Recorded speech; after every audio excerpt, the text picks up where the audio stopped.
Pembahasan kita hari ini adalah mengenai teks berita. Pernahkah kalian mendengar, menonton, atau membaca suatu informasi berkaitan dengan suatu peristiwa? Jika iya, itulah yang disebut dengan berita. Lalu, apa sih yang dimaksud dengan berita? Berita adalah suatu informasi berupa fakta yang disampaikan oleh seseorang, baik melalui media cetak atau elektronik, dengan bahasa yang singkat, padat, dan jelas. Pembahasan selanjutnya adalah mengenai unsur-unsur berita. Unsur-unsur berita adalah 5W plus 1H atau dalam bahasa Indonesia disebut dengan adik simbah. Apa, di mana, kapan, siapa, mengapa, bagaimana. Sekarang kita akan berbicara mengenai unsur 5W 1H. Yang pertama adalah unsur what. Peristiwa apa yang terjadi? Misalnya padatnya pelabuhan Merak. Yang kedua, who. Siapa yang mengalami peristiwa ini? Misalnya, truk-truk pengangkut barang non-sembako. Where, di mana peristiwa terjadi? Misalnya, di pelabuhan penyeberangan Merak.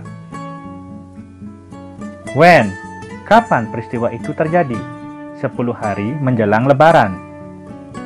Why, kenapa atau mengapa peristiwa itu terjadi? Misalnya, adanya larangan melintas bagi truk non-sembako pada tanggal yang telah ditentukan. How, bagaimana?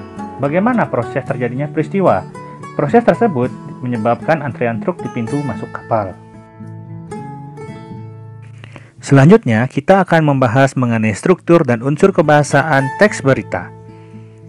Struktur teks berita. Struktur teks berita menggunakan pakem piramida terbalik. Artinya, bagian yang paling atas adalah yang terpenting hingga bagian yang terbawah dianggap yang kurang penting. Yang pertama, ada judul berita. Judul berita mencirikan berita apa yang diangkat. Yang kedua, ada teras berita. Teras berita merupakan bagian yang paling penting. Teras berita sering juga disebut dengan lead atau kepala berita. Di bagian ini berisi pokok-pokok 5W plus 1H. Selanjutnya adalah tubuh berita atau body berita. Di sini merupakan bagian yang penting karena berisi penjabaran dari pokok-pokok 5W 1H. Sedangkan bagian yang paling terakhir adalah leg atau kaki atau ekor berita. Di sini merupakan bagian yang kurang penting karena bagian ini tidak berkaitan langsung dengan judul berita. Selanjutnya kita akan berbicara mengenai unsur-unsur kebahasaan teks berita. Penggunaan bahasa baku. Bahasa standar lebih mudah dipahami oleh umum. Bahasa-bahasa yang bersifat populer atau yang kedaerahan akan dihindari oleh media-media nasional. Contoh bahasa baku, wisatawan, masyarakat, kualitas. Penggunaan kalimat langsung. Penggunaan kalimat langsung ditandai oleh tanda petik ganda dan disertai keterangan penyertanya. Penggunaan kalimat langsung terkait dengan pengutipan pernyataan-pernyataan oleh narasumber. Contoh, bantuan sudah ada, tegasnya. Konjungsi bahwa. Konjungsi bahwa berfungsi sebagai penerang kata yang diikutinya. Hal itu terkait dengan pengubahan bentuk kalimat langsung menjadi kalimat tidak langsung. Contoh, Astrid mengatakan bahwa ibunya pingsan karena lelah.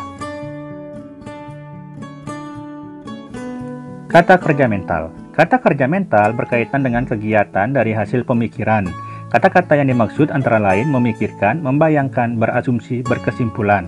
Contoh, polisi berkesimpulan bahwa korban diculik orang terdekat. Keterangan tempat dan waktu. Penggunaan keterangan tempat dan waktu sebagai konsekuensi perlunya kelengkapan unsur berita yang mencakup unsur kapan dan di mana. Contoh, sekitar pukul 12.45 WITA, PMI telah sampai di Bandara Ngurah Rai. Konjungsi temporal. Konjungsi temporal berkaitan dengan pola penyajian berita yang mengikuti pola kronologis atau urutan waktu. Konjungsinya antara lain sejak, setelah, awalnya, akhirnya, dan sebagainya. Contoh, setelah mendapat laporan, polisi kemudian menuju ke TKP. Terima kasih telah menyaksikan. Jangan lupa like, komen, dan share agar video ini lebih bermanfaat untuk kita semua.